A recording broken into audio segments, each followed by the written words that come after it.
摩尔斯码解码器套件成品介绍：9伏电源接口、音频输入接口、音频输出接口、CW 按键输入接口。解码器连接好线后，打开测试音视频，这里会发现解码器上面无法解码，可以调节这个蓝白电位器。先将蓝白电位器顺时针调到底，再逆时针的慢慢旋转，将它调成这个 LED 闪烁频率，和我们视频声音的频率一样，就可以进行解码。接下来使用按键来练习摩尔斯密码。首先拿出音频线连接按键板和解码器，接好后就可以使用了。这里要注意一点，按键板在连接练习的过程中，不要同时连接音频输入，两者一起会起冲突，无法进行解码。我们可以打开公众号里的摩尔斯电码表，这里对着摩尔斯电码表进行练习。比如说我们要输入一个字符 A， 那么它的电码符号是1点1横，点代表短按按键，横代表长按按键，对照电码表，短按和长按一下输入一个字符 A，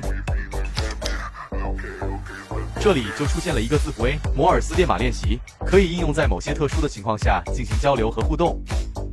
我们下面也列举了一些练习的例子，比如要输入一个核心风暴，我们先按清除，对应符号进行按键练习。